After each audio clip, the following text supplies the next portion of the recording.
Y entonces el Guatemus le dijo a Cortés: Señor Malinche, yo ya he hecho lo que estaba obligado en defensa de mi ciudad y vasallos, y no puedo más. Y pues vengo por fuerza y preso ante tu persona y poder. Toma luego ese puñal que traes en la cintura y mátame luego con él.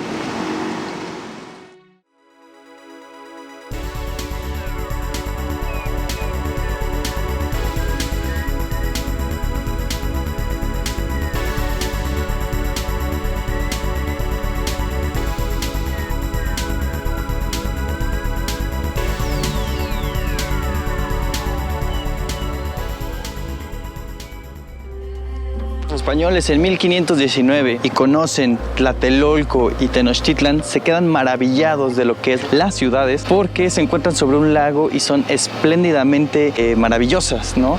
Esto cuentan los españoles. Después del evento conocido como la Noche Triste, donde el ejército y los aliados de Cortés son vencidos por los mexicas, Cortés regresa a Tlaxcala, donde une más fuerzas.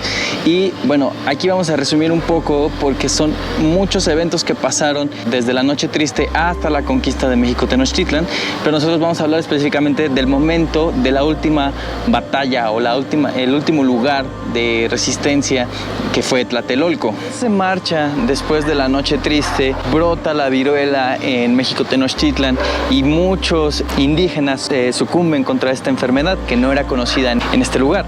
Cuando Cortés regresa con todo su ejército de aliados y españoles, los mexicas se encuentran debilitados por la viruela. Entonces todos los mexicas que se encontraban en el recinto sagrado de México Tenochtitlan huyeron hacia Tlatelolco. Estuvieron sitiados en Tlatelolco por alrededor de 75 u 80 días. La batalla era tan difícil y tan complicada. Si un día llegaban a tener cierto avance, al otro día lo recuperaban los contrarios. El día 13 de agosto de 1521, la última batalla que se libró fue en Tlatelolco. Para esta fecha, el ejército mexica se encontraba moribundo, con mucha hambre, con mucho cansancio por las constantes batallas que tenían a lo largo de estos 75 días de sitio. Cuauhtémoc ya no podía resistir más esta serie de ataques por parte de los aliados y de los españoles y decidió emprender la fuga antes de rendirse. Por tal motivo, distrajo a los españoles con ciertos ataques en diferentes áreas. Cuauhtémoc entonces tomó su canoa y, saliendo entre algunas zanjas, se dirigía hacia Cuautlalpan. En esta salida, un soldado que se encontraba en un bergantín llamado García Holguín logró verlos y tendió las velas para poder alcanzarlos y capturarlos. Aquí mismo en Tlatelolco nos encontramos con el historiador Raúl, un investigador también de la subdirección, con el que vamos a hablar un poco de cómo fue el asedio con los bergantines a este último lugar donde fue la batalla, la resistencia en Tlatelolco. ¿Qué onda? Cuéntanos. Pues mira, para empezar hay que hablar de los bergantines. Cuando nos hablan de los bergantines, pues nosotros pensamos, ¿no?, que son unos barcos así grandotes, que tienen muchas velas y que navegan súper rápido sobre el agua, ¿no? Y no es así. Resulta que el bergantín era un tipo de galera ligera, tiene su origen en el Mediterráneo medieval. Entonces este tipo de galera tiene la característica de que puede ser fácilmente armable y navega muy rápido. Los bergantines están solos contra todos los pueblos ribereños aliados a los mexicas, pero conforme Cortés y sus aliados van yendo sobre todo hacia el norte del lago y arrasando y conquistando o sojuzgando a los pueblos aliados, estos en algún grado se van aliando también al ejército hispano-castellano y también otorgan sus propios medios de combate marítimo. O sea, entonces hay que pensar que no solo son los bergantines peleando contra las canoas mexicas, sino que son los bergantines y las canoas de los aliados indígenas peleando contra las canoas de los mexicas. Hay que pensar que los barcos estaban diseñados más bien para no atacar a otros barcos o para despedazarlos a cañonazos, sino más bien para atacar con concentraciones grandes de combatientes. Los cañones de la época, es una época de transición de la artillería, todavía son de hierro forjado. Yo creo que más bien especie de bombardetas, que son cañones un poco más ligeros, son como legos, ¿no?, que son este tipo de cañones que están ensamblados. Lanzan bolaños de piedra que son pulidos para que puedan caber dentro del ánima del cañón y que al ser disparados y al impactar se despedacen esparciendo metralla por todos lados. Porque lo que comentábamos es que probablemente aquí no se estaba manufacturando estas bolas de cañón de metal, ¿no? Que es lo que creemos que se utilizan mucho en los cañones. Entonces se tienen que adaptar mucho a lo que hay en los recursos que hay en este lugar, ¿no? Exactamente. Podemos llegar a encontrar ejemplos de españoles que utilizan a las armaduras acolchadas, los chicahuipiles, y que también, sobre todo los ballesteros, son suministrados con casquillos de cobre hechos por los aliados, sobre todo los que vienen del norte de Oaxaca. Había un ejército español supremamente acorazado y supremamente bien armado, por supuesto que no. Mucho de lo que nosotros, del imaginario que hay de los españoles, es que todos venían con armaduras y todos los soldados estaban armados, pero en realidad completas las armaduras como que no.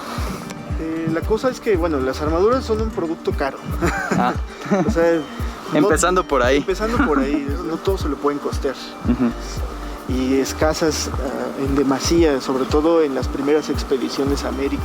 Y más aquí, ¿no? Que en este lugar pues todavía no se manufacturaban. O sea, podrías tener ya el recurso económico, pero no el lugar donde manufacturarlas.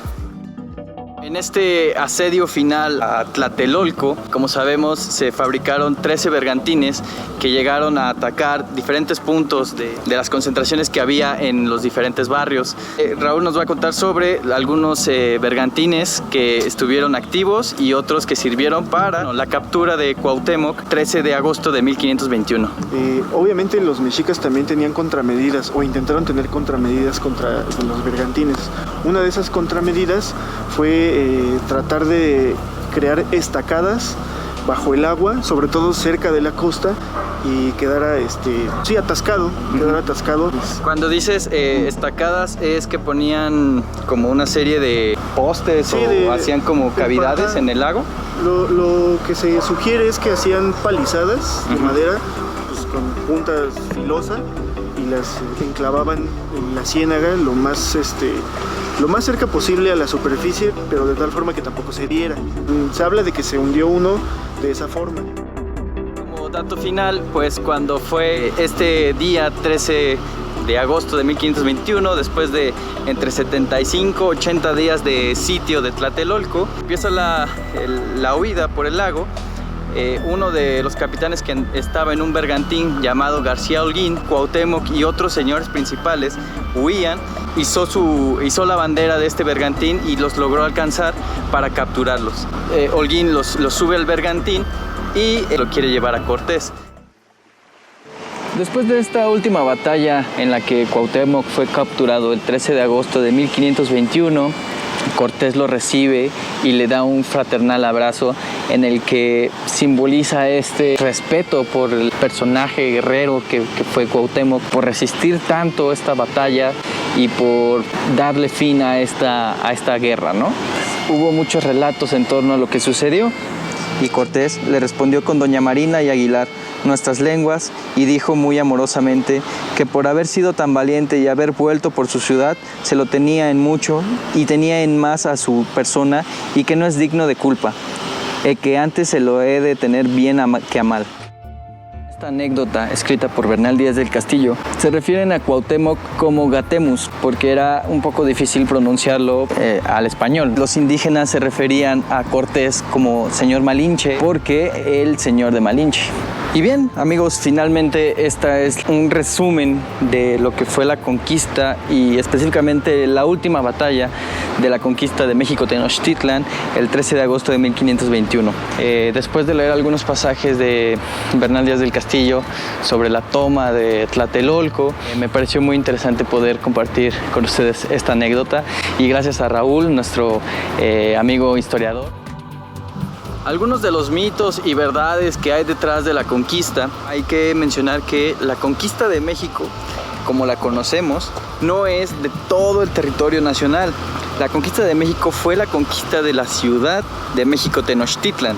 Posteriormente se dio la conquista de gran parte del territorio, pero para esto pasaron muchos años, casi 300 años, para poder conquistar vastas regiones de todo el territorio nacional. Otro famoso mito es que los españoles conquistaron México Tenochtitlan, y en realidad los españoles eran un puñado. Lo que dio la conquista de México fueron las alianzas con los indígenas, que estaban hartos del tributo que pagaban a México Tenochtitlan. Entonces, técnicamente, los que conquistaron la ciudad de México Tenochtitlan fueron más los mismos indígenas que querían librarse de este yugo de los mexicas con los aliados españoles. Se dice, por ejemplo, que los tarascos en la región del estado de Michoacán, al escuchar que la gran ciudad de México Tenochtitlan había caído a mano de los aliados y de los españoles, en lugar de enfrentarlos y hacer una guerra por la conquista, decidieron aliarse. Sabemos que ahora el proceso de la conquista fue un proceso muy largo. No se limitó solamente a la caída de Tenochtitlan, sino a un montón de sucesos más que ocurrieron en torno a la llegada de los conquistadores. Esperamos que les haya gustado este tema en torno a la conquista de México Tenochtitlan. Si tienen algún comentario, por favor déjenlo aquí abajo en la sección de comentarios para poder discutir o platicar el tema en torno a la conquista de México. Nosotros nos despedimos desde Tlatelolco, el último lugar donde fue la batalla por México Tenochtitlan. Hasta la próxima. Sin embargo, el recorrido no terminó ahí. Este año, el 2021, se conmemoran los 500 años de la toma de la Ciudad de México Tenochtitlan, y el gobierno de la Ciudad de México realizó una maqueta monumental del Güey Teocalli o del Templo Mayor en pleno Zócalo. Esta maqueta contó con un espectáculo de luz y sonido que quisimos compartir con todos nuestros seguidores.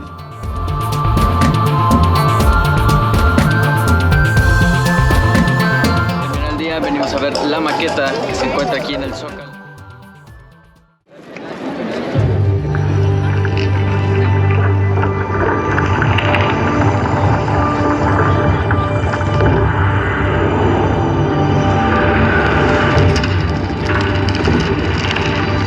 Este es el Güey Teocalli, centro del universo, puerta a los 13 peldaños celestes, a los 9 niveles del inframundo, morada de los dioses.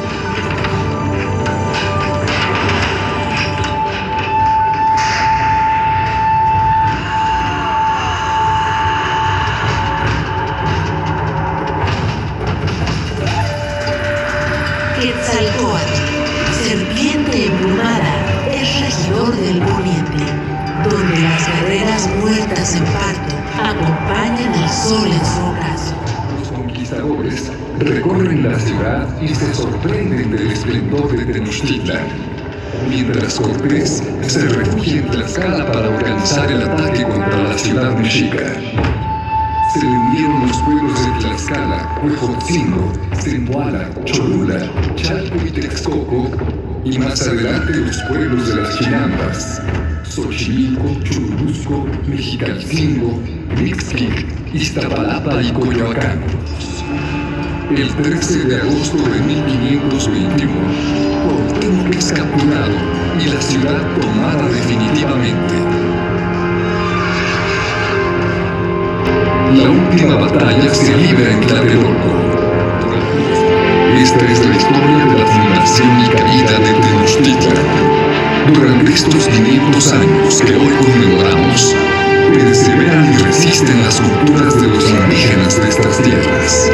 Son memoria y presente, son rostro y corazón de México.